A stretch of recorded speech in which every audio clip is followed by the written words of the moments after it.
That's a lesson. Yeah, it's a great conversation. Oh, good. Yeah, I know you can't help me with that, but it's a tough one. But I know how that goes. whoever it was, they were saying great things about you. So that was very nice. I don't know if they were deserved or not, but very nice they did. They were. You guys ready? So Dave's at practice, so we can kind of keep pushing that one back. So, coach, okay. And I think it's a little bit later, but. Good evening. I will call the meeting to order. Its agenda, date, time, and location were properly announced. Welcome, everyone. We will start off with the approval of the minutes of the July 19th, 2021 regular meeting. Is there a motion to approve? I make a motion. Rainey, is there a second? Matt, any questions, corrections? All those in favor, please say aye. Hi. Opposed? Motion carries. Lee, I forgot to check with you. Okay, thank you. We'd have to redo that, I guess. Payment of the bills. Is there a motion to approve for the month of July the amount of $893,154.09? So moved. Chuck, is there a second? I'll second. Matt, any questions or discussion?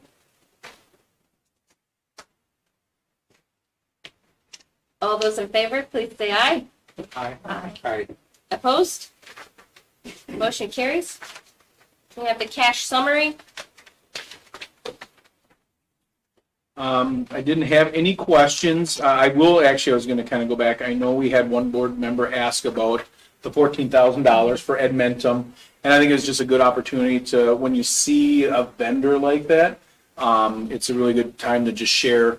Edmentum for that is what we do with our Exact Path. So if you know, when a lot of times Sandy or Susan will come up and talk about how our students have grown over the year from fall to winter to spring, that's what we use. And Edmentum does the assessment, but then it creates digital curriculum for our students to help fill the gaps. So it is probably, I don't know, Sandy, it's probably up there as one of the most expensive programs, but it really, students have been doing great with it, and I think our staff have been really kind of braiding it into the curriculum very well. So it's a great way to fill those gaps that maybe students don't have without missing that the regular curriculum. So other than that, everything else looks pretty good. Are there any questions? All right. Donations. Yes, thank you.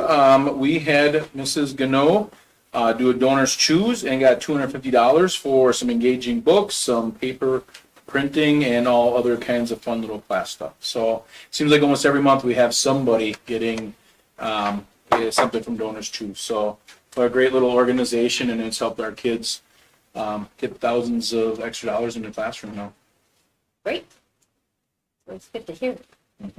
Next, we have comments from the public. I do have a list of people that may or may not want to speak tonight, so now is your opportunity. First on the list, I have Bruce, wanted to talk about COVID. Yeah, I was it was brought up and was told to come over here tonight to make sure you guys know what some of the public anyway feels about masks and everything else as they prepare the kids who's gone through here. The ones coming through. So make sure you all are aware that where I stand, and how I feel like if you want to make masks optional, that's a good way to go as a person who recently went through COVID and everything and came through and didn't have any real issues. I get it if every person is different, it affects everyone different. But I think that optional is a good way to go. I think that they follow through the year. All right, thank you. Next, I have Candy. Same thing, COVID mask wearing, would like to see it be kind of optional for the students to wear their choice, or the parents, guiding them through, so that's my concern for the school year. That's it. All right, thank you. Janice. Have the same concern. Okay. Ditto, right? Bob? Yeah, I'm in the same boat. It's just, I feel that freedom is what we value in this country, and that giving the parents and the students the freedom to choose and not use force against them is important. So I think the decision we made last year should stand and stay throughout the rest of this year. All right, thank you. Ryan? I agree, it's just max optional, the way I prefer, let the kids make the choice of the parents. All right. And lastly, we have Katie. Thanks. Thanks for coming. I just wanted to say, like, I get up to the mic and I talk about stuff and I disagree with things that are going on. So I thought I should still speak when I agree with things that are going on. So when I saw this on the agenda, I requested and received the mitigation plan that you guys are going to present tonight. And I just wanted to say thanks for letting the kids and the families make the decision on the masking. I hope this is how we can go into the school year. I thought the policy was well thought out and practically safety. So I appreciate that. I appreciate your looking out for our kids' mental health and emotional well-being, ability to work. Thanks. Thank you. Bruce? Yeah, like, just one other thing. I don't know who gets together with the conference or whatever, and they get together and decide what they plan on doing for their sports, but I really hope that they go back to allowing everyone to come to the sporting events. I think there was a lot of people missed it last year, and it did impact a lot of people whenever only one parent wasn't allowed to go places. So I hope whatever works with the conference and whatever capacity, I hope you push that we have full gyms again. Thank you. Sure. It's up to you, I think, if you want to. Mike is suggesting that maybe we just move up the COVID mitigation plan, since everyone's here and, you know, if you guys want to leave after that, that's fine. Or if you want to stay, that's okay, we get it. But if that's okay with the board, we can move that. Do you know which item number that is? Number 9, I think. Number 9. 9. Okay, so we'll move 9 up to now. So, and I guess I wanted to kind of address the theory behind our mitigation plan. And really, you know, the purpose for us going forward is, I think it's important for our students to get the best sense possible of a normal school setting. I think it's well documented, the mental health concerns that we have with our students, some of the barriers that we've all lived through over the last year and a half. And what you see here is, how can we take some common sense approaches, give parents some options, but also do the things that we know that are important, but also go from there. So really, the administrative recommendation is that face coverings are optional, and for a lot of different reasons. I think different from last year to now is everyone that wants a vaccine is able to get one. And I think people have chosen if they are or they're not, and that's a personal choice. So now with the face covering, it's really, if this is something a family feels strongly about, our school did a fantastic job at the last week of individuals that wanted to wear it were fine, ones that didn't, and that's really how we're going to go forward with this. As far as any contact tracing or anything like that, we're really trying to take a common sense approach. All the superintendents, I always say my superintendent friends in Sheboygan County and most of them in CISA 7, we didn't see spread into schools last year. So with that, we're going to monitor any kind of spread that may happen. If there is a positive case in the household, we're going to ask those family members to be quarantined. But anything that is less significant contact, we're just going to monitor. So with that, I think we're going to keep we are going to keep the cleaning up. We're going to do the dismission. So what you see is last year was 6 pages, is really what now it's 1, 2, 3, 4, 6 columns. So what I have for today is this can be a possible action. I know last year when we talked about this is, I wanted to keep this a monthly conversation that we can talk about, and we decided last year not to vote on it. The face mask thing was an issue that we ended up voting on it. So we put it down here as, we can vote on this as how we want to do it, or we can just leave this as it is, knowing it's gonna be a fluid year. Things are changing as they are, and when recommendations come, we can have that conversation. So I don't know if you had any questions with this. I can tell you this is in line with all but 2 districts in all CISA 7, which I think is, how many districts in CISA 7? 37. So we're right lock and step with pretty much what everyone else. So just a question of clarification, I guess, is this what we're currently doing? Like, when we voted at the end of school, is that what we voted on? I mean, are there like changes that we need to vote again on, or is this basically, it's the same status quo? The only thing we voted on was keeping face coverings option, making face coverings optional, and this doesn't change that vote. All these other things are really what we've been doing since summer school. Okay. So, and we haven't seen any spread since summer school. And of course, our staff are doing a great job of getting kids outside and doing some things. And, you know, I think there's some common sense things we need to do. Every situation is going to be a little bit different. I can't promise that we won't have individuals that'll be quarantined because they were stuck together in a car for a half hour and somebody came back positive. But we're going to take each step by step and make sure that it makes sense what we're doing. So on the buses, it's optional as well. Yeah, it's optional. So, yeah, so there is a federal mandate on buses.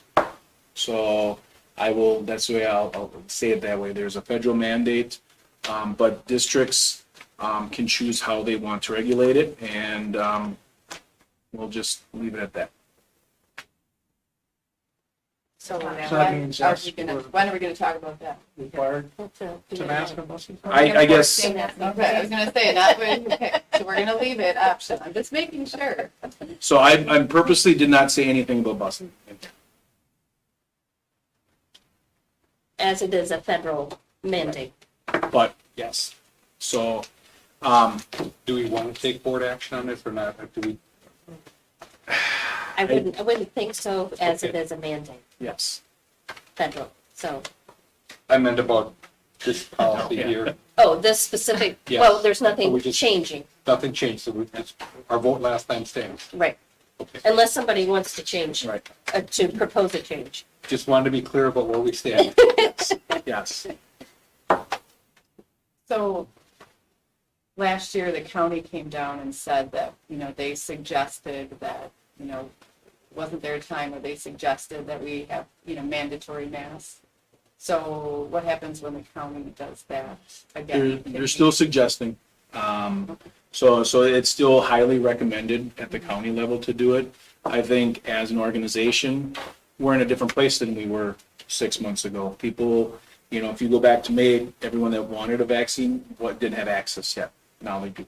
So, you know, I think we're seeing that COVID does have impacts, but for children under 12, it's very rare to have anything serious, very rare. And I think the negative impacts of a child under 12 wearing a face mask, personally, I think is more detrimental than the virus in most cases. And I think that's, you know, we're going to have some families at home that have immunocompromised that, you know, as a district, we would work with them in a non-COVID time. So I think we do a really good job of trying to be student first and family, you know, be a good consumer and try to help our kiddos. But yeah.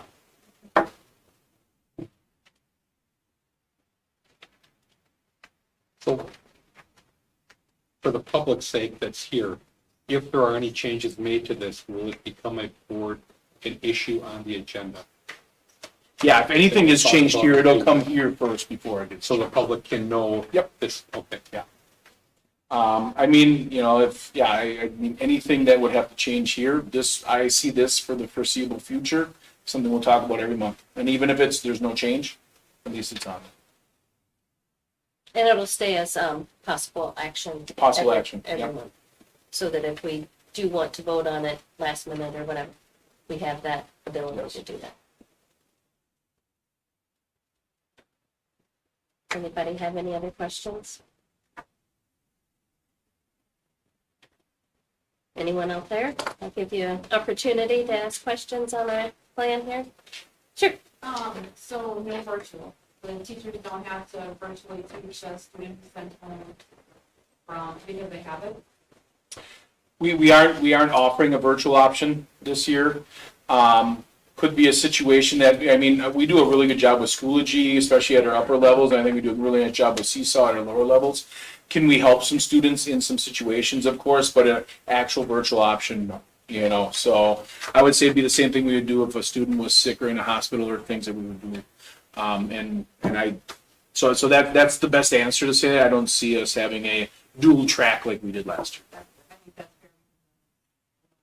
fair. I wouldn't want to ask our staff to have another year of doing that. I give them a lot of credit for all the things that they did to get us through it. So Yeah. it'll be a case by case basis, depending on how long we have to stay home, but if my kid's sitting next to a kid, he's not going to be sent home. Right, yeah, so there's no formal contact tracing. Now, I will say if you say somebody's been with somebody for a day, you know, and there's like extended exposure, and they're starting to show symptoms, those will be some things that we'll work through. Really, this is to all our parents. If your child's sick, stay home. You know, you don't have to worry about doctor's excuses, all those other things. We know it's sniffles, we know it's this. The upper grades, you can stay home and still keep up on your homework because you can just go to Schoology and do that. So, you know, don't send them sick. If they're sick, that's our biggest thing is let's keep everybody, you know, that has the symptoms at home, because this thing is looking weirder for people. Sometimes they barely know they have it, and it can cause issues. So, Okay. How long is current quarantine right now? the shortest that we're going with the 10-day quarantine, 10 days, or was it 48 hours after last symptom? So if you're still sick after 10 days, but we're going with the 10-day. And that's pretty much lock and step what everyone's doing. Sure. So if somebody and they want to go get a test, they like because they're stuff outside of school, they had to have a negative test. So we can't give that to you, say, hey, it's negative. Well, you know, if a student is exposed and they're older and they have a vaccine, you won't get quarantined at all. So having the vaccine means you never have to worry about getting quarantined. If you know, a negative test in COVID doesn't mean you're not going to become positive later on. So if you're sitting next to somebody for a class, you're not going to get quarantined. If it's a brother or sister, you're going to be quarantined. And we're just going to play it, you know, each one. You can test negative and still have the disease up to 10 days. So that's where some of those things, it's just say case to case. Sure, Bruce. I'm sorry, but last year, I know that there were instances where people were riding in car with other people, and before a WIA event, they were able to go and get a rapid test and prove that they were negative, and then they were able to participate in that. Is that not the case? It depends on the duration from exposure. So, you know, because at the time we could have been at a 14-day.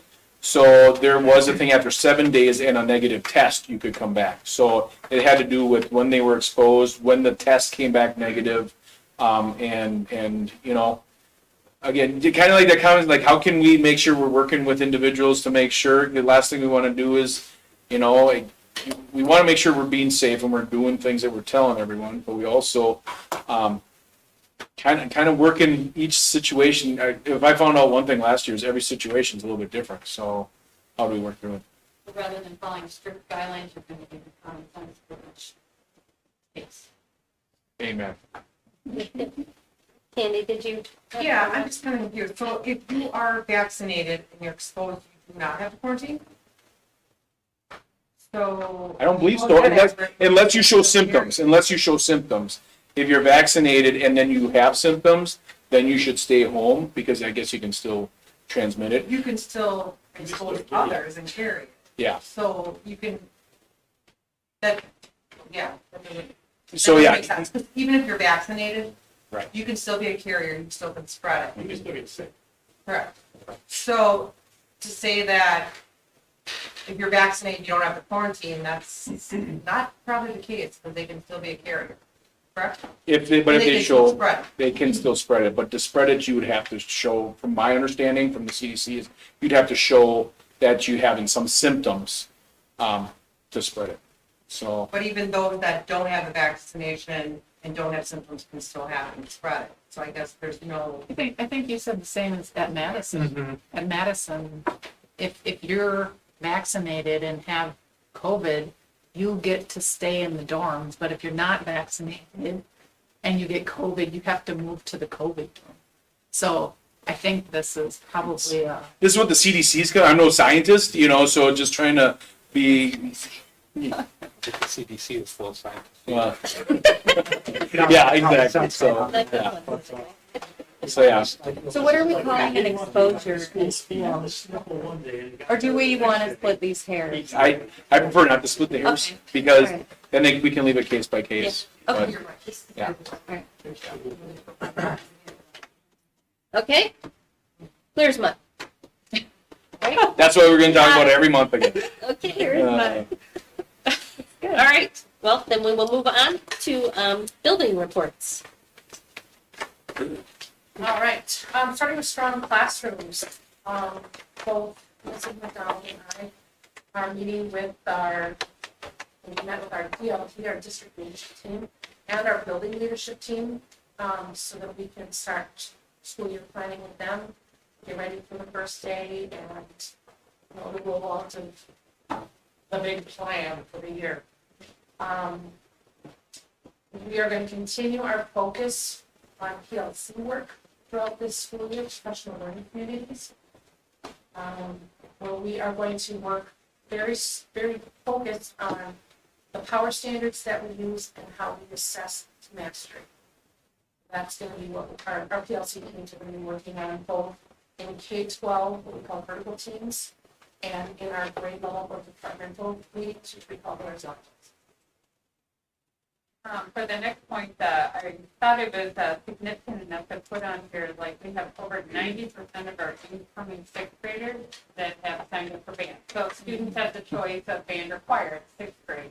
And so we just haven't seen numbers like this. And we have 55 sixth graders, 45 are taking band. So that's really exciting thing to see in our band program. It just keeps growing every year. Summer school numbers. For the first session, the attendance was 318 students. The second session was 315 students. And today, we started our Jumpstart Week, and we welcomed 256 students. So we had some pretty good numbers for this. Under the topic of strong culture, again, both Mrs. McDonald and I have been working with our PBIS teams, our positive behavior intervention teams, and we're, my glasses. Yeah, We're talking about our school startup activities and our job assemblies that we'll have in the beginning of the school. So when you talk about kind of getting back to normal, the kickoff assembly is where we bring the students into the gym to really just start the new year. So And it won't be virtual. so we're looking to do that at all three levels. So really some fun things planned on that first day with really starting the year up right. So that's pretty fun. So it's just what you I know I am of the age. So also at the high school, we have 3 pillars rollout that we're going to do, where we're really going to be focused on response, attitude, and motivation. So like at the elementary, middle school, it's being respectful, responsible, being safe. These are the 3 pillars that are going to be rolled out and focused on at the high school, with our RAM wait time and things like that, and doing different activities around that. So we're excited to be rolling that out, as well as new banners for the high school hallway that's going to really focus on three different banners focused on our three pillars, but also Random Lake community. We have one banner that is the map of Random Lake with our surrounding communities that make up Random Lake with the ram in the middle, as well as the RL Advantage up in one of our ceiling pieces. So really just trying to kind of spruce up the hallways a little bit while bringing out that spirit of Random Lake. And speaking of community, for our community connections, Lakeshore Community Healthcare Dental Program, we'll be working together with them again this year to provide dental services here at school for those parents that want that for their children. Our back to school social is going to be on August 25th from 5:30 to 7:30. And thank you to Tommy for the nice screen and everybody else who's worked so hard. We're going to set up some informational booths and tables in the cafeteria. People need help getting into the campus or how, or a tutorial on Schoology or Seesaw. There'll be a kiosk there in case they haven't completed their registration. Gary, if you want to put it in bold, registrations are still being taken. Yeah, that's 25th. Yep.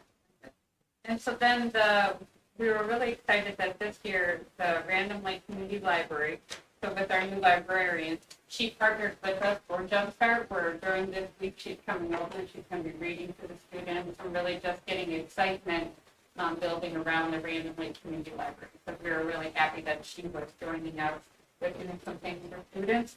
And then I also just wanted to do a little shout out to the school athletes that they ran a food truck during music at the park. And so that was really a neat, well-attended event there. So we're really excited about that. And lastly, I just want to throw a huge shout out for celebrations and recognitions to Natalie Leaks. She is one of our high school science teachers, and she was awarded the Wisconsin Wildlife Federation's Educator of the Year Award, which is really a great award for her. Every summer, she spends a month going out to Colorado, where she engages in professional learning, but also she teaches professional development in environmental science, ecology, forestry. Really is all around, a great asset. And she's working with us on building our outdoor science classroom, so she's just super excited. But I wanted to give her that shout out. She works hard for that. So if you look in the western side of the lot, there'll be a lot of dirt moving here. That's all part of the grant that her and Whitney worked together for the outdoor classroom, our egg center. So when you see some of that, we have some of the best here doing some pretty cool things. So Was that what was funded by by the Bruce Group, yes. Bruce Group? Any questions? I have a couple questions. When you said for the 90% of incoming sixth graders participating in band, so they get to choose between band or choir. So does that mean you don't have many kids doing choir? No, they can choose both. Oh, they can. Yeah, Okay. yeah, Oh, so good. we've got probably over 90% in choir, Oh, good. which is our usual numbers, Mhm. but we just haven't seen numbers like Yeah. that also choosing band. Okay, Yeah, that's awesome. yeah. And then, so the three pillars, the response, attitude, motivation. What is response? What do you mean by that? Sure, and so in the breakdown of it, response means no matter what you're faced with, is how you respond to that situation, whether it's a positive or a negative situation. So it's really trying to build those your personal skills of how you respond to situations. Okay, that's really good, and actually a good segue to, you talked about having informational booths at the back to school night. I heard a statistic this week, I think it's Generation Z is the age of 13 to 18. Don't quote me on that one, but it said 1 in 5 kids have depression and 1 in 4 have anxiety. And so if you think of that within our student body, it could be 20% of our kids. It's how we respond to situations and emotions and thoughts. So could we, or have we thought about having maybe somebody at the informational booth to offer parents support, or maybe if they think their child is struggling with anxiety or stress or something like that, just to offer support at that level? I wonder what the interest could be. And I wonder if there's a community group that would come in. I wonder if Ozaukee Mental Health would, since they work with our past. Yeah, Might be and a- that's who we partnered with before. before, so I think definitely I'll bring that up to our school counselors. Is that Ozaukee Family Services? Okay. And we have brought them in before to do Okay. different informational things, so I think that's a great idea. Okay. That's all I have. Anyone else? All right. Board committee reports, administrative and support staff. Actually, I'm trying, this is the only place that's on here, right? For this kid here, or she? Oh, I can't see her, she's hiding over there. Is this the only place that it's on here for the No, there's a paraprofessionals? notification. Oh, there's notification. Okay, we'll talk about that later then. All right, and teacher negotiations. We talked a little bit about our compensation points, and there will be an action later on. Great. And policy, we had some technical corrections and revised, new, deleted policies. So there's something on here a little later. We'll have a first reading. And then that takes us to the new community recreation coordinator and activities director. You guys can just sit in the chair. Yeah. You don't have to stand up and do a formal if you want to, just however you want to do it. It's great. Well, you want to go first or should I? All right, well, just so you can put a face to the name or a name to the face, I'm Joe Hildebrand, and it's an honor to be here. Thanks for all that you do, and I look forward to working with all of you. I'm still trying to get my feet wet. This is the start of my third week. In fact, I just moved in with Dave today. We're now sharing an office and cleaning walls and cleaning desks and moving things around, so we're really getting that in order. But I'm here to spread the pride, to get kids involved, to keep everything organized, keep everyone informed, get as many kids engaged as possible, and high five as many parents as I can during games and events.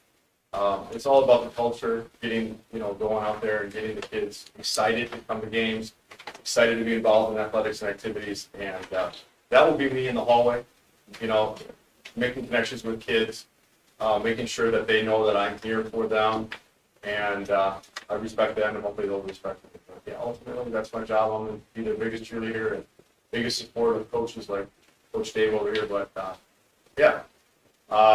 this is my 21st year in education. This will be my 6th as an athletic and activities director. The last 2 years I took off to be with my 4 kids at home in Grafton. But as soon as Jim left, Jim and I are good friends. Mike Donahue and I are pretty good friends. Mike's like, hey, why don't you give it a shot? It's opened up. I'm like, oh, do I really want to do that again? But prior to the last 2 years, I was 3 years in Kohler. So I know pretty much all the athletic directors. I know the Big East Conference. I know the rules and regulations of the WIA and how all that works. I'm a certified athletic administrator through the NIAAA. I've got a master's degree in sports administration. I've got a principal licensure from Cardinal Stritch and a bachelor's degree from conducting the process of bio teacher, where I taught 15 years of Grafton. Was also coached many sports there and still athletic director. So got a little bit of experience and just get my feet wet, trying to learn the culture here. And I'm not going to come in and make change right away, but I've got some experiences, I've got some ideas, and hopefully we can make Random Lake even better than our games. Pleasure to be on. So, I think you're Bruce's man. The one that's gonna, The masks. go, yeah. Yeah, so what we'll do is we'll meet as a conference, and then we'll provide a recommendation to the principals who will then take it to the superintendents. But I'm with you, and I've got kids that play sports, and they went through the whole basketball season wearing masks, and it was awful. And but as soon as summer hit, they're playing AAU and not wearing masks. So it's like, where's the happy medium? Hopefully we're pre-COVID on that, and obviously things can change, but any recommendations will come from my administration, and obviously I'll have to implement them, and hopefully, I'm with you. Hopefully no masks. Well, and it's attendance too, right? Yeah, so Will we hopefully have- pre-COVID. So, I'll relay those messages out, and if it's no limitations, come to the games. And I was talking to Lee the other day, it's like, everyone's so comfortable with sitting on the couch and streaming the game. I'm like, shut that off. We want kids to get off the couch and come to the game. But I realize there's people that are, at a distance, maybe in Florida, that want to watch their grandkids. And that is a big piece of it. But, if I'm sitting on the couch on a Friday night, do I really want to go to the game, or should I just sit on the couch? And hopefully those people come to the game. And ultimately that's what we want. We want the stands to be full. the cheerleaders will be cheering, the players will be playing, the community will be supporting. Do we have cheerleaders in high school now? So that was my email today. Okay. I reached out to, I'm like, where, do we have cheerleading? And apparently nothing's affiliated with the school, but we do have cheerleaders. So I'm just trying to get my feet wet on that as well. So she did respond to me, and I made a connection with her today, but I'm gonna call her up and find out really what's going on and how they're affiliated with the school. Find a basketball coach, I'm working on it. Yeah, big basketball fan. We'll find the right person. Hopefully we build a tradition. Yeah. Anything else? Thank you. All right, thank you. Thanks. I'm Dave Pfeiffer. As far as educational experience, I win. This is my 43rd year coaching high school, a little bit of college football. I taught for 33 years physical education. Graduated with a status in Elvis. Couldn't get in, I was told, but that's not true. I spent 15 years of my career at Sheboygan South, 11 as the head football coach there, and since I retired, I've been all over the place. I've been fortunate enough to coach at a state championship football defense here on the ice rink for 12. All of my years, the last 33, I believe it is, I've been involved with strength training and conditioning, which is basically my career here, my season here. I've invested a number of times with Kim and Karen and talked about some of the things we need to do a better job of as far as connecting what exactly is going on in that particular realm with the office, who's got keys, and who doesn't have keys, and who should have keys, and who shouldn't have keys. That's just one example. But there's a lot of connecting that needs to take place that is not currently happening. And again, I've invested a lot of time with the volunteers who graciously come in the morning at 5 o'clock in the morning. And I'm trying to work on who's scheduled what days, who's going from 5 to 7, who's going from 6 to 7. I am here in the mornings just before 6 o'clock. I'm here through 8 o'clock. Once the school starts, my intentions are to be here at 6 in the morning, but I also have a class, 2 skinnies up through second hour. I know I coached football for a long time, but in actuality, the strength training and conditioning is probably my biggest thing. I've been very, very involved. If you've ever been to Sheboygan South or Sheboygan, any of the middle schools, those strength facilities, those conditioning facilities, I'm the guy that selected the equipment. I'm the guy that organized the reporters for the pep grant. Got off a lot of money, 7 digits, and really transformed that school district. It became a fitness center. We started a little bit of that. I'm not a junk collector, so part of that is stuff that had dust about 2 inches deep on it in the corners of the fitness center. You'll notice that it's there. So, yeah, excuse me. The other part is once the dust settles here a little bit with football, my intentions are also to connect the youth organizations with the high school programs and sit down and we need to all pull the rope in the right direction.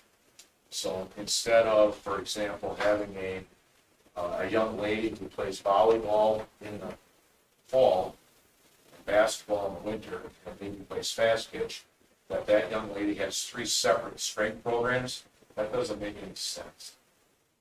What it does make sense is that we develop that young lady or that young man is an athlete throughout. So the next season that they step into, they're strong. We don't want to maintain because that, I believe, is compromising the next sport that they choose to participate in. Rather, if we can invest somewhere between 2 to 3 days a week, in a structured, organized program, then those kids will continue to progress in strength, not only get better athletes, which everybody wants, but highest priority is keep them safe. So we're not injuring knees, concussions, and all these other issues. And the program that I initiated and was fortunate enough, Mr. Trinberger gave me the opportunity. I initiated it last spring. It's a program that I've used for a number of years. And again, I have a master's degree and all of that stuff, but I have two incredible resources. Number one, my son is a sports medicine physician down in Freedom. So literally in the last 2 weeks, he's worked with like 9 of the Bucks, 6 of the Brewers. So what do you do to prevent? What don't you do? That sort of thing. And trust me, as we speak, we talk literally. And when it comes to the strength and conditioning portion, one of my ex-players at Sheboygan South, his name is Eric Donovan. Eric spent 7 years at LSU as an assistant strength coach. He is now the lead strength and conditioning coach of all athletics at the University of Wyoming. And again, when Eric and I spoke, that would be about 3 years ago, spoke about, okay, how do we deal with multi-sport athletes? Because again, if you have 4 different programs, you know, the strength coach might be telling some person, hey, you should do this program. And basically, his role at LSU was, he was in charge of strength and conditioning for, yes, the receivers, and yes, the defensive backs, but also women's volleyball, bowling, baseball, golf. This is, can't think of that. Oh, basketball, excuse me. So those athletes all literally at LSU, they all lived at the same time together. The only difference was that when an athlete such as a golfer or a baseball player who has a zillion reps either throwing or swinging, they were involved in a certain type of exercise, a power exercise, because it's a little tough on your joints to start with, let alone when you got 400 swings or 3,000 throws or whatever the case may be. But other than that, their job is to get them stronger year to year, and literally that's what we're going to try to do. Right? Does anyone have any questions?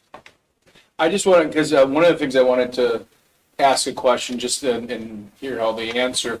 When we first envisioned this, we seen this as one person, and I think very quickly it seemed to really break into, we need more than one person, we need a lot of oars going. So I'm going to ask Dave, ask you, and then Joe, I'm going to ask you, where do you see your job starting and ending, and how, Joe, how do you see your job starting and ending so we don't have overlap? What are your thoughts? Well, I think once, you know, I get the opportunity to talk to all the head coaches as far as what, and get their input on what is their vision of the strength program is, and I've done that with a few of them, Coach Don, to be an example. And again, Coach D and I see eye to eye almost 100%. It's literally, other than one exercise, that's no big deal. But then to talk, once the high school level coaches have a certain, this is our expectations, okay, so then let's try to go to the youth organizations, traveling and whatever, and make sure that they are in step with what the high school coaches want. So, again, I've done that with the youth football, met with them a lot of hours, probably. Mrs. K probably spent more time with your husband than you have recently. Everybody does. But just as an example, That's okay though. that relationship now in high school, they are using our football system and how we coach and how we teach. And obviously it's watered down. But the 5th grade and 6th, 7th, and 8th are learning the base, what blocking is, for example. So again, I compared and correlated a great deal to mathematics. There's a certain scope and sequence that needs to take place. So when the teachers get them as 9th graders in algebra, they have a pretty good clue what the kids have been exposed to and what they should be able to be successful. And we want to develop that same action plan, for lack of a better term, for all of us. Joe, how does your position interplay with that? So if I were to look at a big picture, I'd see Dave as K8 and me 6-12. So with that 6 through 8 is we're going to overlap and we're going to work together to make sure those kids don't fall off the map. So get them excited and engaged at a younger age, keep them engaged at the middle level, and hopefully they excel. It's definitely something we need for the young kids. Well, there's every statistic in the planet, and the one that I really hung my hat on with parents is the percentage of CEOs for the Fortune 500. About 85% of those people have one thing in common, and it wasn't valedictorians, and it wasn't salutatorians, and I'm prejudiced, I'll admit it, but it's that they played high school athletics. That's it. I mean, that's the correlation. And there's so many things that athletics at this level teaches for lifelong success. It's incredible. I'm not telling you guys anything. But again, there's that 7th to 8th grade. Hello, we need to keep those kids involved. We need to give them success. We need to embrace them and get them involved and keep them involved. So a question for Joe. Will part of your responsibility be to kind of find, identify, and recruit the youth program coaches and volunteers and stuff like that? Is that something you can have an impact on? So ideally, my goal is to have coaches that are on staff, education-based coaches. That is ideal. In a small school, that's not always realistic. So then you try to find the person that has the best knowledge, the experience, and I call them climate changers. Those are the people that walk in a room and they can't wait to be around that individual. You see those people are. You know how the kids react to them. And those are the kids you want to keep involved in the program. And if need be, and you need to reach out to those people, absolutely. Yeah, it's important. I look back, like I think my second year teaching, and I was coaching 7th grade girls basketball. We had 8 girls out. I literally stood at the door as girls were leaving to get on the bus, and I'd say, "Where are you going?" "I'm going home." I said, "No, you're not. We have practice." And so if that's, and I look back at that, and this one girl in particular, she was a heck of an athlete, but she just didn't know she could play sports. And sometimes you have those kids, in not necessarily sports, it could be anything. It could be choir, might have a great voice, for band or anything like that. But this girl was walking at the door, and I said, "No, go get your gym clothes on, good practice." And so this was a 7th grade girl. She went on to win a state championship grabbing as a senior. Who, if I had to let her walk out the door, she'd never would have done it. So hopefully I can intercept some of those kids that are choosing to walk out the door, but don't know that they're really valued in the school, and that the athletics and activities are really what extend outside of the school day and make the whole educational experience. So, this is something that I thought about in our history. We, like if we, or do you have like a review process for the coaches? Like if they're struggling and you're not seeing an improvement out of the sport, do you somehow try to help them? Yeah, so I'll be at practices, I'll be at games, I'll be at contests, I'll be out having conversations with coaches. I can recognize who those individuals are, and generally it's coaches who are off staff. So those are the ones that you need to mentor a little bit more, you need to hold their hand, you need to see them through it.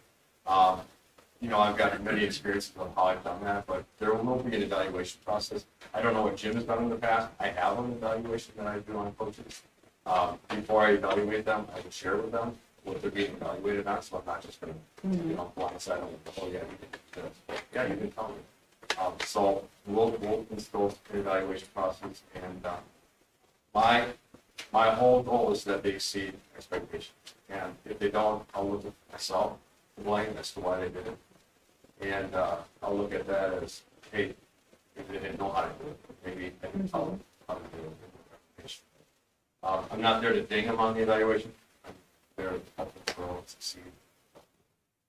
Have our athletes or our students excited about coming to practice. And if I can add, I think what we're trying to do is be a systems thinker. The traditional way for all activities, I don't care if it's athletics or we give somebody the job and say, "Good luck." And there's no support around there. There's really no connection. And we know the great coaches will go and connect with the youth, but sometimes you have to be in a certain part of your life to be able to do that. If you have young kids, if you have this, what this is systems now with these two gentlemen and all what we're trying to do is a sport or an activity doesn't start in 9th grade. It should be starting back in 3rd grade. But our youth organizations, a lot of them are run by parents that they're doing it because they want to see their kid in that activity, but they may not have the skills. So combined, what we're doing in the community, what we're doing in the school is we're now creating a system around our activities that makes sure that what's happening at third grade will help us in 12th grade, but it also will support all these individuals that in some cases have been struggling. So what we're really trying to do is create a support network that even if coaches are struggling because, hey, everyone goes through things in their lives where they can't spend as much time, can we share that pain? You know, we know that weight training has been important for all kinds of athletics. We haven't had a real tradition here in lifting, and now that you put a little energy, we had almost 40 kids lifting most of the days over the summer. So those are the type of things about creating systems. Kids get excited about that stuff if they see success, and that's really what we're trying to create here. Coaching. Yep. And then, again, I don't have the knowledge, the hands-on knowledge of a lot of the sports. But again, you can see, especially a youth coach,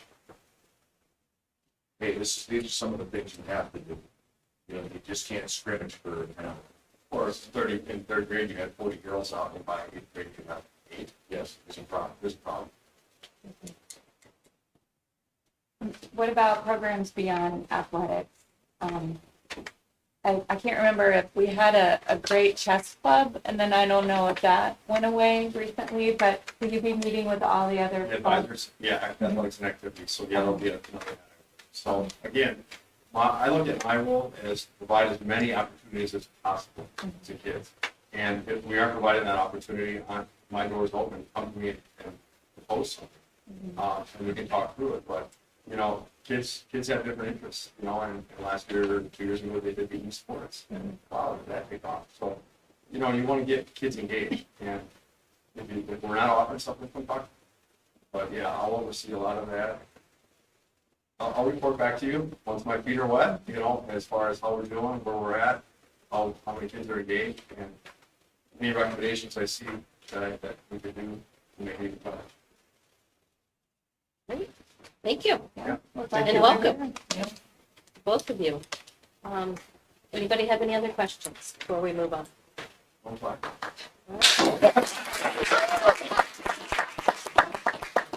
All right, next we have student handbooks. Any big changes?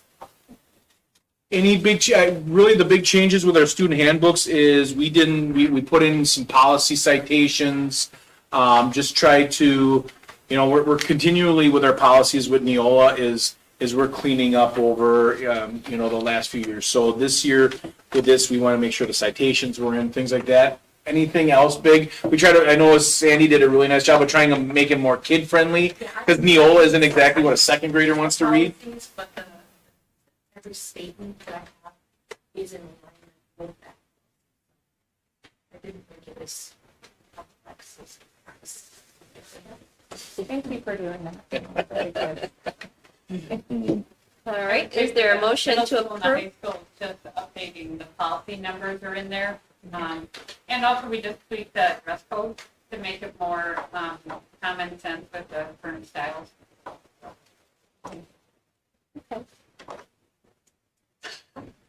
What's with that? All right, is there a motion to approve? We're going to take all three in one motion, the elementary, middle school, and high school student handbooks. Chuck? Fritz, did you say something? Fritz? All right, and Matt, second. Any questions or discussion? All those in favor, please say aye. Aye. Opposed? Motion carries. And next, we need to designate our official newspaper. And in the past, we've designated the Sounder, and they've done a fantastic job. Gary, thank you very much.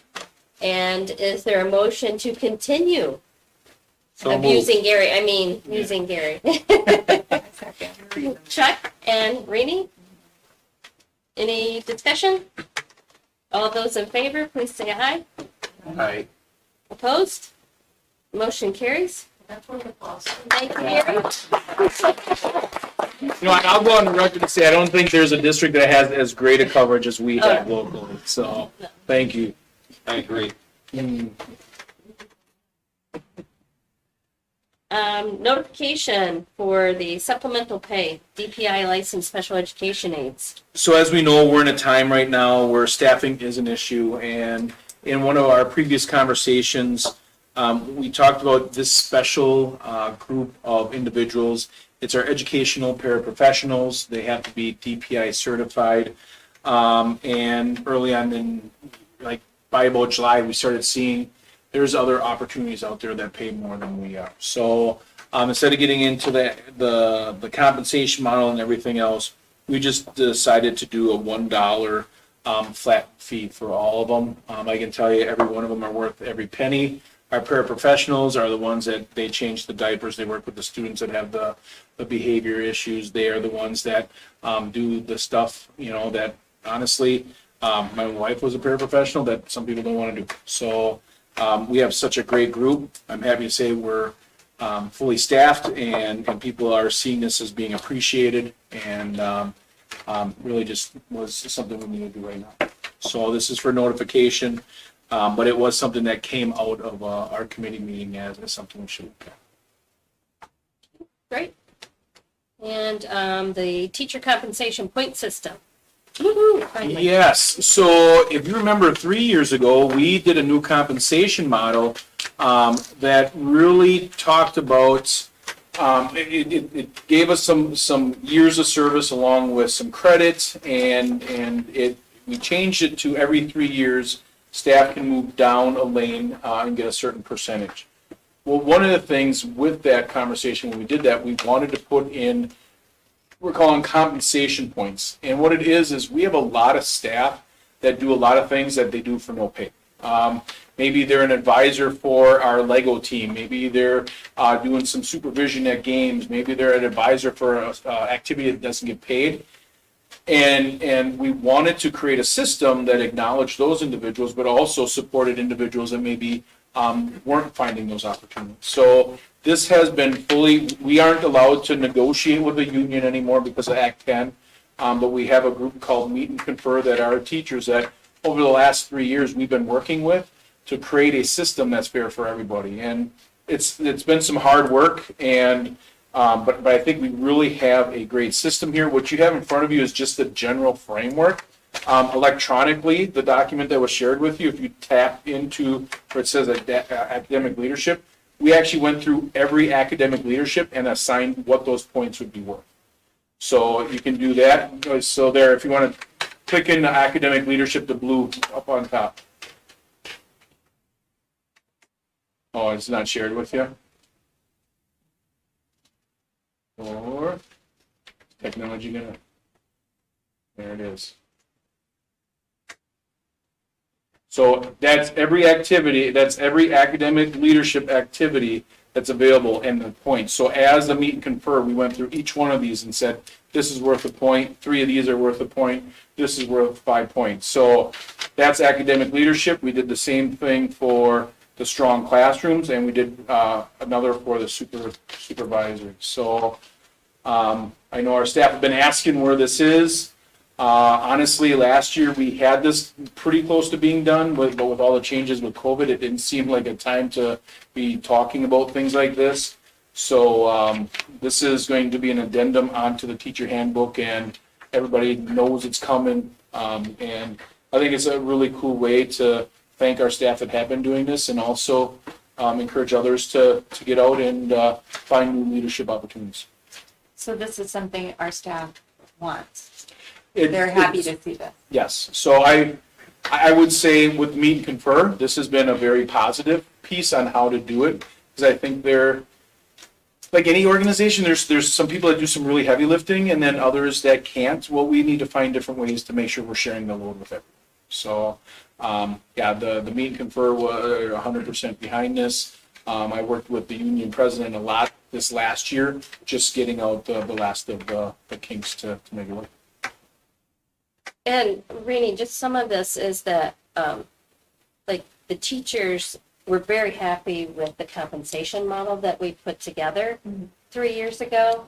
and this was part of it. It just took this long to get it. Okay. And so they, they knew from the beginning that's how they were going to be able to get into that compensation model, away from that crazy stuff what we were doing, and nobody knew what was going on. So it's really great. I can only imagine the amount of work that you guys put into this. So it's really great to see that, and it's so comprehensive. I'm excited to see it in action. Thank you. Me too. I'm sure there'll be some bumps. There always is, Well, but right. but yeah. But, yeah. There was one question I had for clarification. I don't know if we covered this in committee, but can you achieve, like, say, 60 points to move down 2 steps in your 30 points? 30 points And you're over only 3 gonna- years. Yes. Okay. Yeah. It is capped at, Yeah. okay. I know we talked. How did we talk? Can you do 30 points in 1 year, and then are you good, or do we have to do 10 points a year? I forget. We were saying that because life happens, and so you may not, let's say you have a baby, so you may not be able to earn as many points in a year. It's just that you need to earn at least some points in each year, but it doesn't have to be 10 each year. 10, Yeah. 10, 10 or anything like Yeah. that, because, life circumstances happen.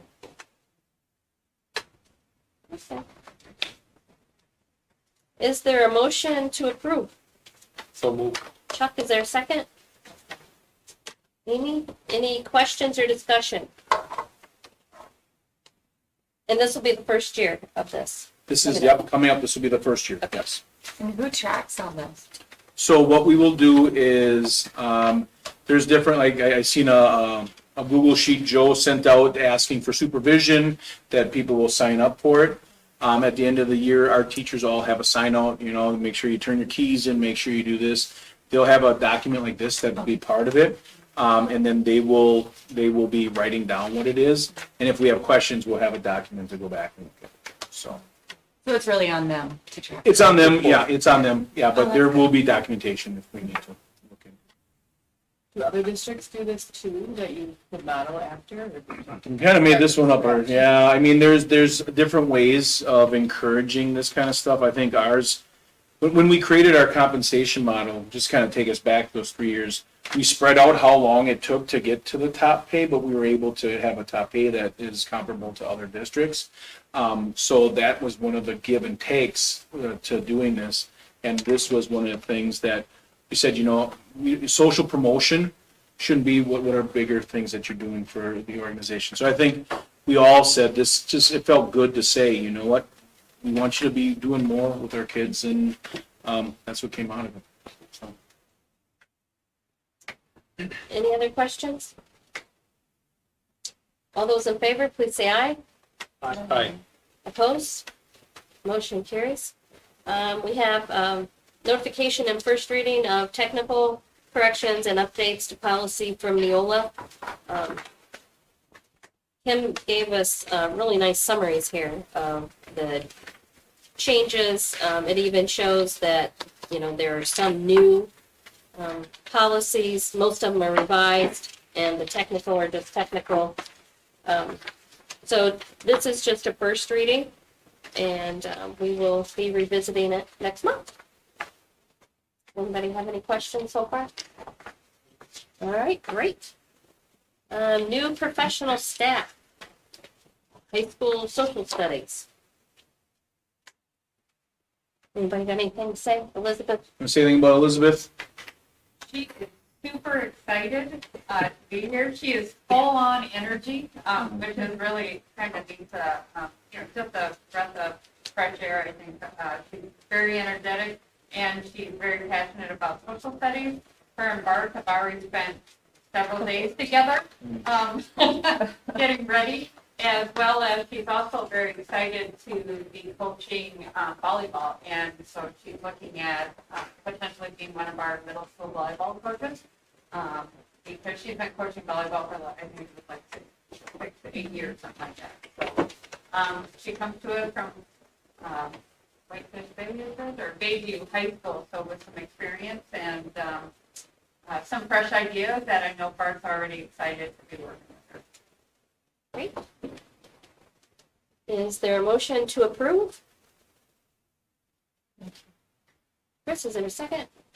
Second. Matt, any questions or discussion? All those in favor, please say aye. Right. Opposed? Motion carries. And we have notification of Carrie Stone, after 1 year in Rams Care, is resigning. And we thank her for that year of service. Anything on that? No, just thank you. I working in the daycare, it's been a tough year with COVID and everything else. So we thank you for helping us through this last year. Great. All right. And support staff, welcoming back Jill Hartwig. That's nice to see. Retirement wasn't long for her. Yeah, she's feeling it. Thank goodness. And then we have the new salaried staff, which we just met Joe, who snuck out. Any questions on that? Good to go. And then we have notification of the paid co-curricular coaches and advisors for 21-22. Anybody have any questions on any of those? There's one change, head track versus Travis. I understand that he is not going to get that. We just learned that after this was posted. Okay. So wait and see what happens there. Yes. So TBD for now? Yes. Okay. So that's high school track head. I have a question about, the daycare. Who oversees everything that's going on up there?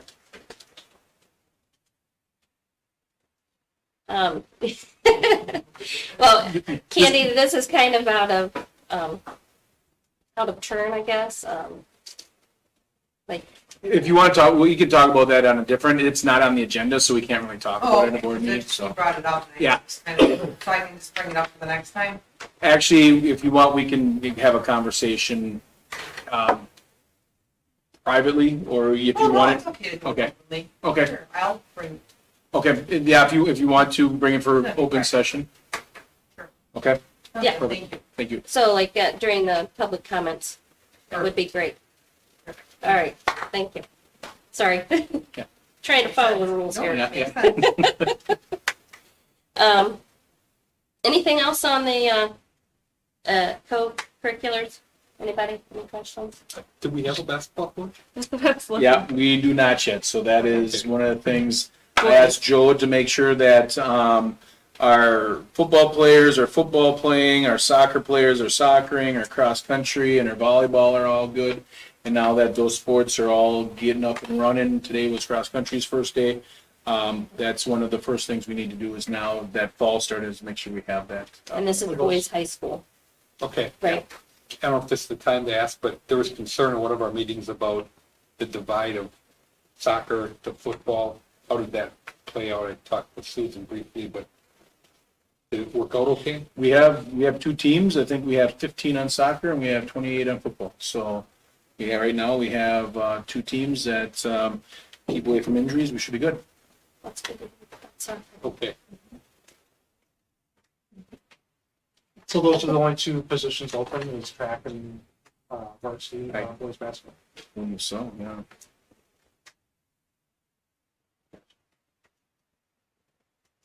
all right. Yep.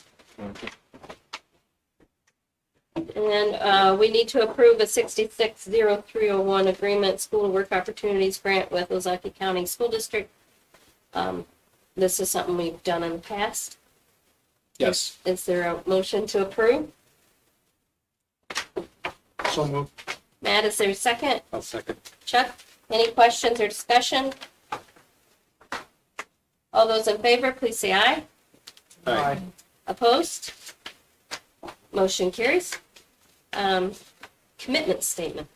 So I just wanted to kind of, in the midst of all the things that were going on, even last year in spring, we started thinking about what are we going to do this next year. And really, since shortly after the board created our vision statement and our mission statement and our values, which was that there's 4 years old, we've been talking about strong classrooms, strong culture, and strong community connections, but we never put any meat to it.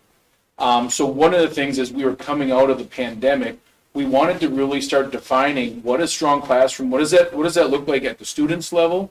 What does that look like at the staff level? And what does that look like at the community level? So we used our district leadership team. I think our first meeting was in February.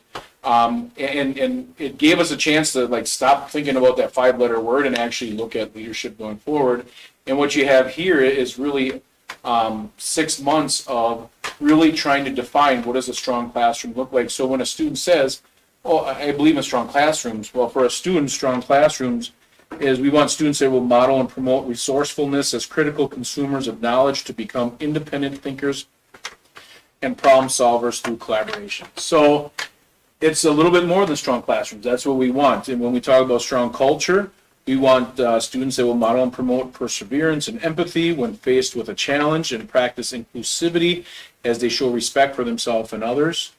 And you know, the community connections is students that will model and promote personal growth by supporting their community through service while exploring their passions among community partnerships. And I'm really proud of what this team did to help put some more meat on what is strong classrooms, what is strong culture, what does strong community connections mean. And as I look through here, if we can have students that graduate with these 3 things, that's a pretty darn good district. As we get down to the staff, we have the same thing for commitment statements. What does it mean for a staff member to, model and promote strong classrooms? And it's to make sure that they have a collective vision of student-centered learning that challenges all students to realize their distinct advantage. Just what do we want our staff to do? Culture. We want our staff to model and promote empathy and humanity. What's that? Humanity. I was thinking as a different word. Like I'm reading it wrong. Passion for their craft and collaboration with their colleagues, and encouraged to take risks. And you hear us talk about things like PLC, professional learning communities. Teachers don't just teach in their classrooms anymore. They have to be part of a system. The work that Sandy and Susan have done back when we had state tests and our kids were doing really well, it's because we have systems thinking.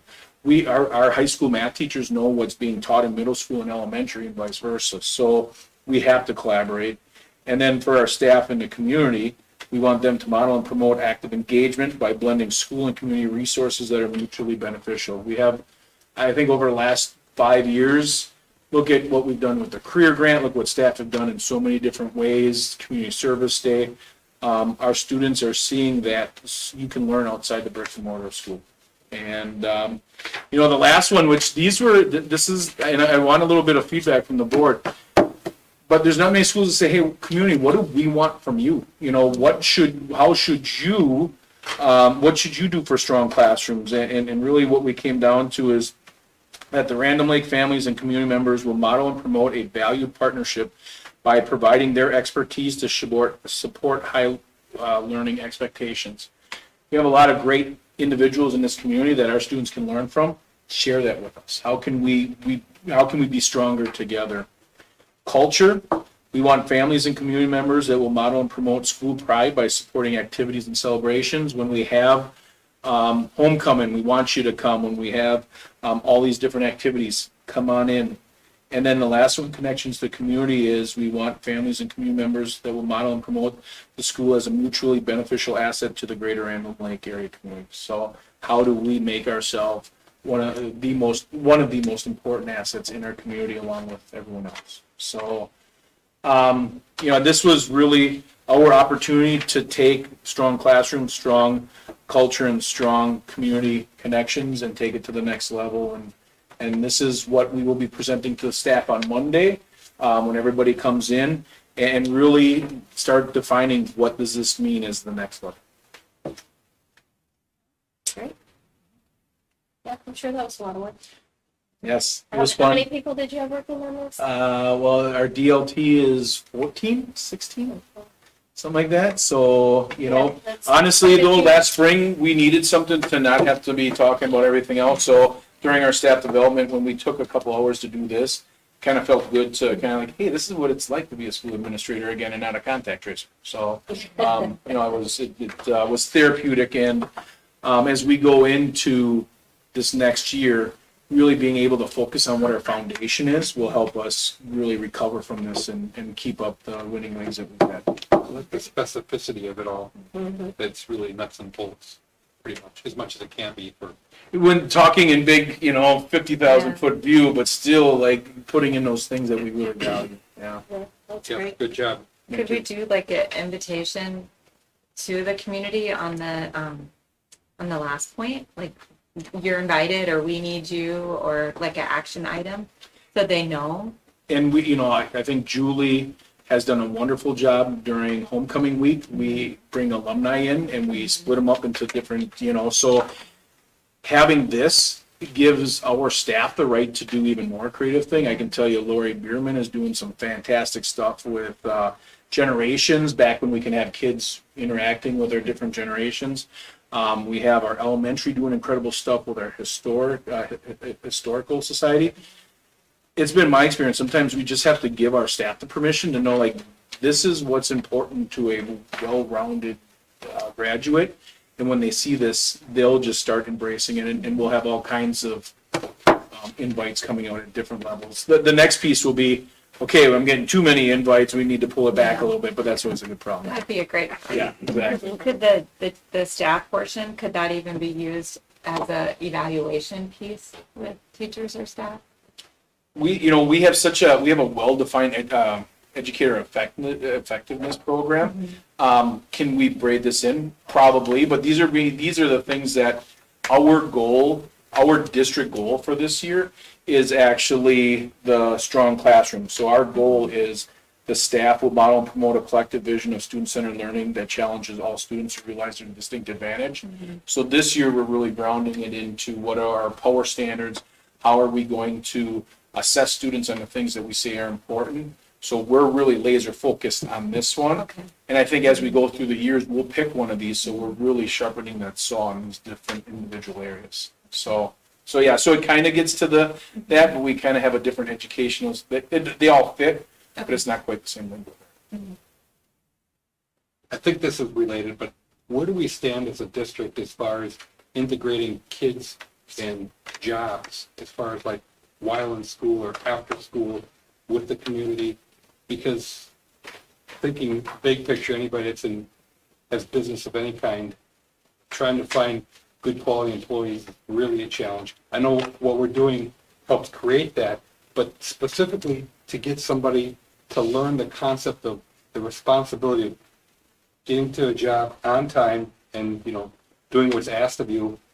Do we have much of a program? Do we have anything where we work with local businesses?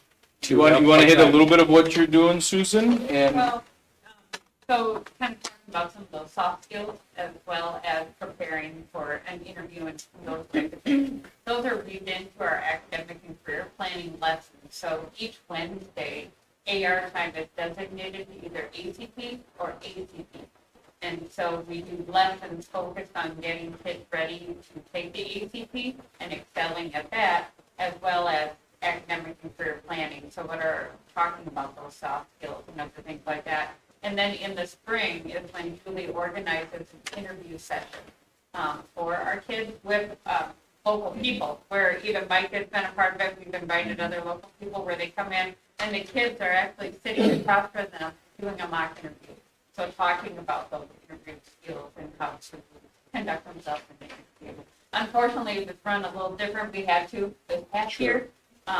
So I think our numbers are a little bit down in participation, but in past years, we've had good participation. And the one thing that we're already talking about wanting to continue this next year is invite our community in. So we want to be bringing in our community speakers on different businesses and things like that. We've started a new elective class in the middle school for seventh grade, which is career pathways, where we want to expose them to those large pathways and invite speakers in. Because in eighth grade is when they start doing interest inventories for them individually, that then will feed into what the high school is doing with their ACP as well. And if we Does go, that kind of get a little bit at what you were talking about, Chuck? Yeah, it does. I guess I'm just, how do we stand if kid in school, and we want to be involved in a lot of stuff, but there's still kids that want to go and have a job after school. And are we, And we have Supportive we of do that? work released during the day. You can for go to a that. job during the day, if Yeah. that's something that you choose. If Still you're something. if you're in academic good standing, you can take your first block and actually work somewhere. You can get paid for working there, you can get credit for the time that you put in there, as long as you have all your other classes, so, yeah. So there's a lot of really cool stuff around that. And we just talked about Ozaukee County and their youth apprenticeship program. So we have students that do youth apprenticeship in Ozaukee, we have students that do youth apprenticeship in Sheboygan County. But if a student knows what they want to be when they leave here, we don't hold them here and say, well, wait till you're 18. We actually get them out with the professionals now so they can start learning as soon as possible. in today's workforce, that's vitally important. So how do they know about like different opportunities? There's like a job order or something like that, but like you're saying, I mean, the local businesses like, hey, we need somebody for this other thing. Is there like a job posting, like a board? Or Say, some- somebody might have. Or somebody they Yeah. can call at the school and say, hey, I need like 2 or 3 kids for like 2 hours a day to help whatever the function is.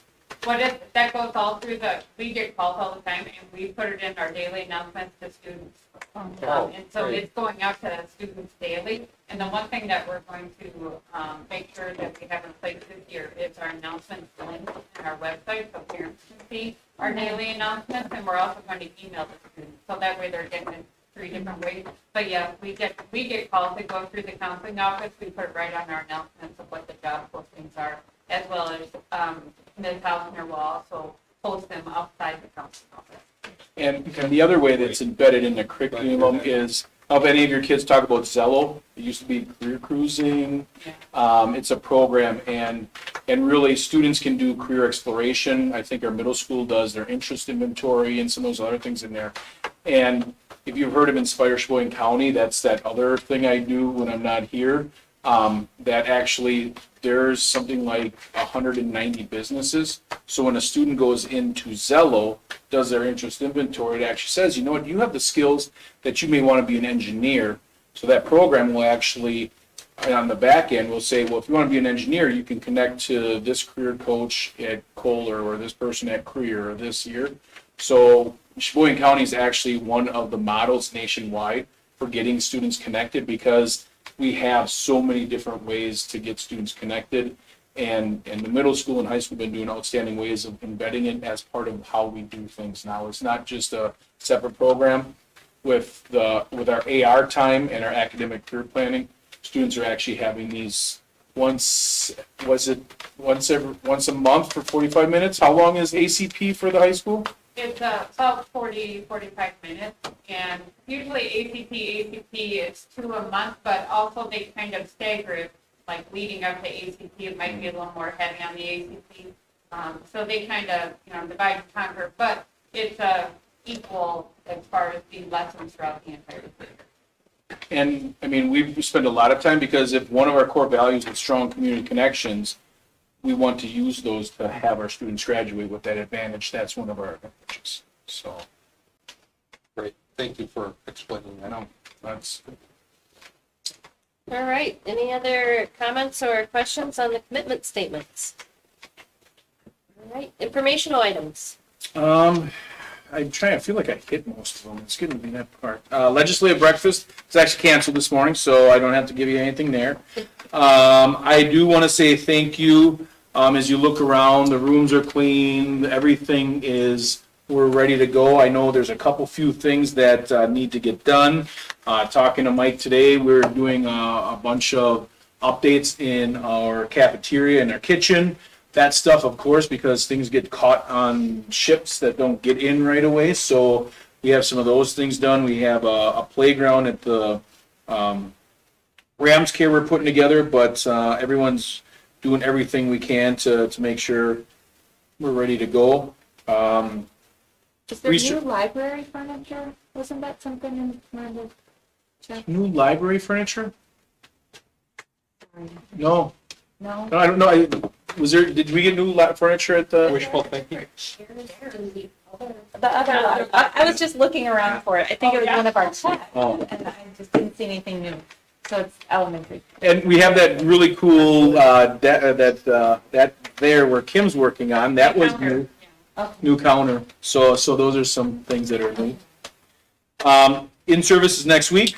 Kickoff will be Monday morning, and that's where we'll be talking about the commitment statements and kind of looking forward to the year. And then lastly, I just want to let you know, one of the things I think for as long